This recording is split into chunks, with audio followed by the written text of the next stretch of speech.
Hello guys, it's Basking Day at sa video na ito ipapakita ko sa inyo ang daloy ng Lunes or Monday. At kaya naman ay umalis na ako agad at dito naman tayo sa paborito nating stasyon ng Santolan. Kwentahin nga natin, tricycle ko 13 pesos hanggang station. Babadyang hangin. At di lang dito dahil Lunes at meron ding ulan-ulan. Titingnan natin kung papaldo ba tayo sa araw ng Lunes. Dahil nga sa araw na to, wait lang ang paglalabas ng pera dahil nga sa pamahiin. Ewan ko kung totoo ba yun pero wala tayong problema sa ganyan. Kaya naman dito ako sa Recto at gumastos pa ako ng pamasahe papuntang Plaza Mexico. Eto ngayong kabuwang gastos, 102 ay pwede ka na makapunta sa Intramuros. Yun ay kung manggagaling ka lamang sa Santolan, Pasig City. Kaya naman nilibot na ang buong Manila para makapunta sa mismong basking site. Kaya naman ngayong araw, hindi natin alam kung papalto ba talaga o hindi. Pero bahala na kung ano ang mangyari.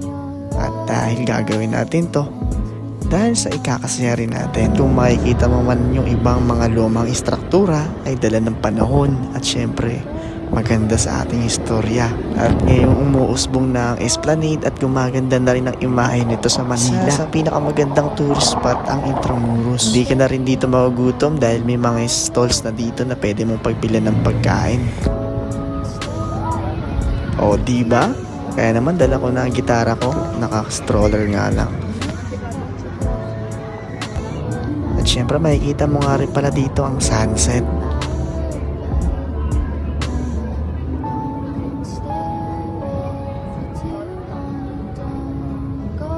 At kaya naman, inumpisahan ko na ang pag-setup at ganoon pa rin, naka-time slot pa rin tayo, walang pinag-iba para makita nyo na rin ang mga ginagawa ko. At sa pag-setup nga lang, medyo matagal syempre dahil hindi basta-basta ang pag-setup dahil kailangan mo tansyahin at kailangan mo timplahin.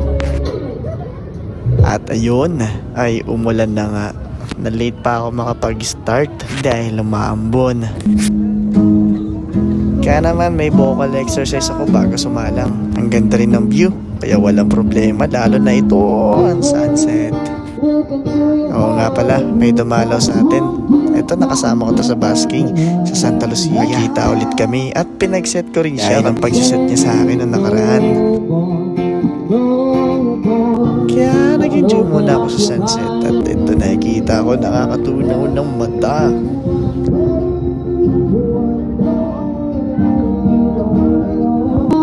Ngayon huminto ang ulan at alam kong babalik na naman ito. Ito nga pala ang Banchito Events Management. Ayan, wala nang ulan. Wala nang ulan. At tagsana naman yung tao. Yan. Kaya naman tuloy-tuloy na yung set ko nung hindi na umuulan. Okay, enjoy watching guys.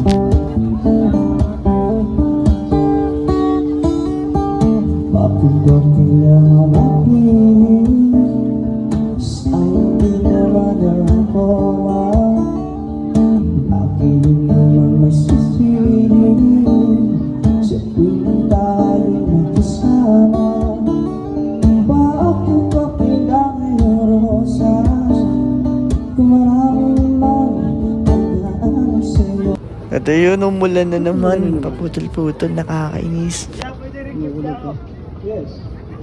At dahil sa sitwasyon ko, may nag-request ng kanta at nakarelate naman ako. Kahit nagkanda leche-leche yung set ko, paputol-putol. Itong kanta na to para sa mga lumalaban ng patas.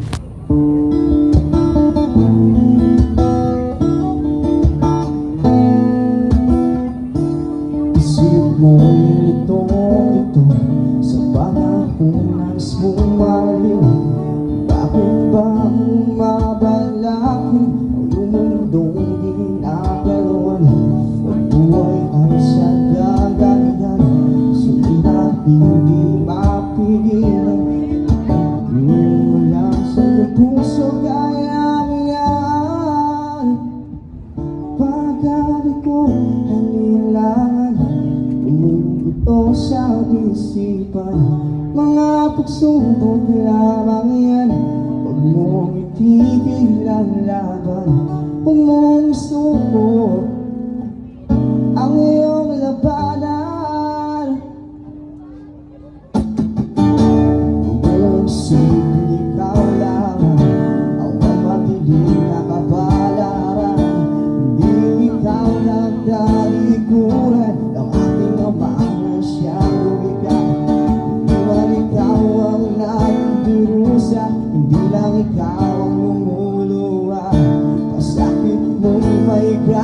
kung saan kaya mo yan. Pagkabigo na dilangan, bumubulo sa isipan. Mga pagsubok lamang yan, huwag mong itigil ang laban. Huwag mong isubok ang iyong labanan. Huwag lamang yan, huwag mong itigil ang laban.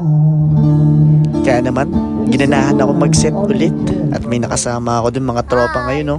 Tag mo kami ah. Vlog ako eh.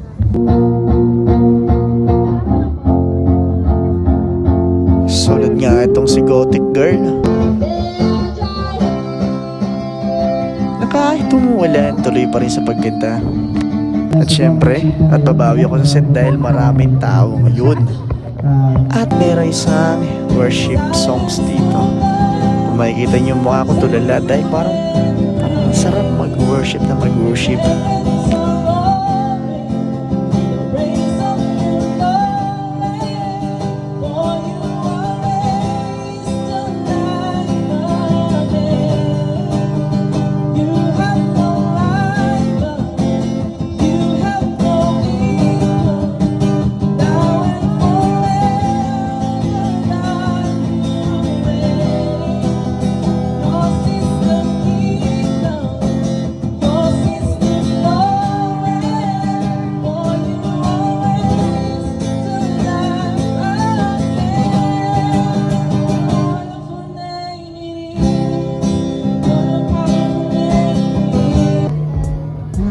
Kaya naman shoutout sa mga tao na to na tumulong sa pag-boost ng aming confidence.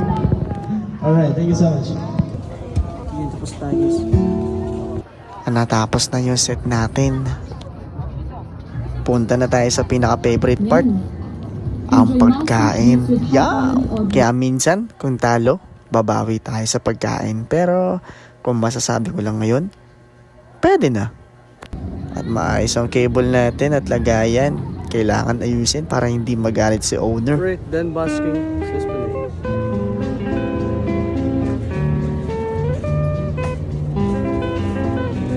Ngayon tapos na ang basking, igala ko naman kayo sa Esplanade. Grabe mga merchants. Merchants na yun. Ayun, sasarap po. Hey ma'am, Pam. Hey ma'am. What? Alright. Going up. Gusto naman natin ang buong Esplanade. Alright. So yun yung bridge. Ito lagi ang pwesto namin. Alright. Yan yung Plaza Mexico. Punta tayo doon.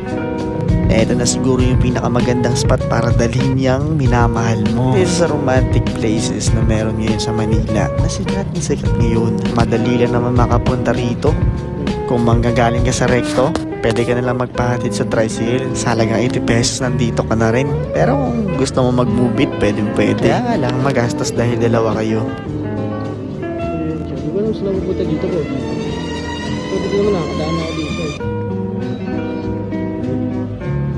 So dito yung view. Kitang-kita mo yun. Kaya mag-enjoy ka sa places natin ngayon. At baka may idea ka na kung saan kayo pwede mag-date.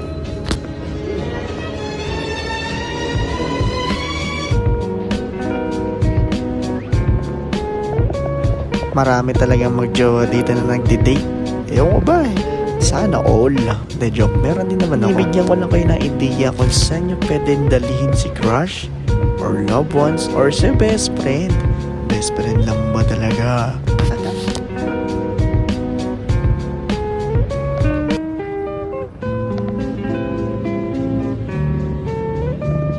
So, ayun down the bridge. Down the bridge mo.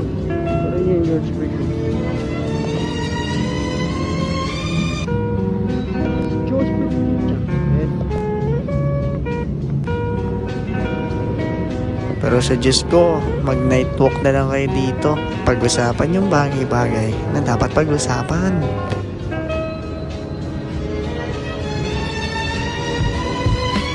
Kaya enjoy sa paggala.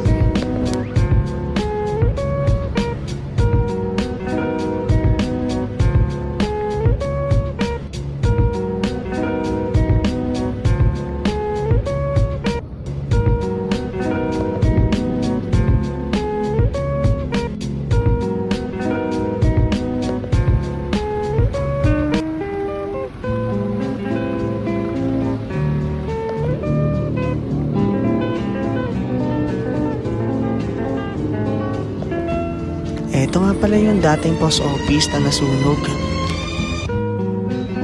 Ngayon, isa na siyang historical places ngayon. Ngayon naman, nasa part na ako ng Cartilla. Ayan. Punta tayo sa kabilang tunnel. Itong part na to, Intramuros na to eh. San Cartilla. At nandun na yung siklon. Mamaya, makikita natin. Cartilla. Ito nga pala yung City Hall ng Maynila. Pag diniretso mo naman to, Intramuros ang labas mo. At mag-underground naman tayo papuntang City Hall.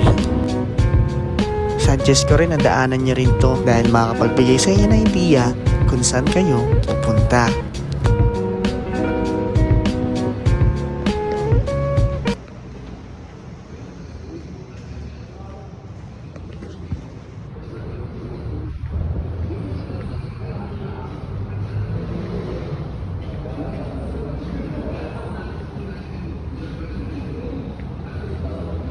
At yun lamang, dahil natapos na ang pagkagala, eto na naman tayo sa uwian. Ngayon, ay sasakay naman tayo na papuntang Recto. At nandito ako sa Cartilla na Katipunan, dito sa tapat ng City Hall.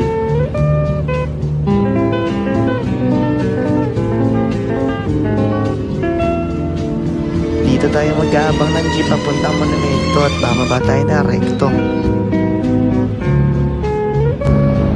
Sasakay na tayo. Nasa Recto na, pero kailangan mag-ingat. At sa sobrang bilis ng jeep, nandito na ako sa Aurora. Sasakay na tayo papuntang Santolan. Siyempre, sa sobrang bilis din ng jeep, nandito na rin ako sa Santolan. Dito tayo sa aming tahanan.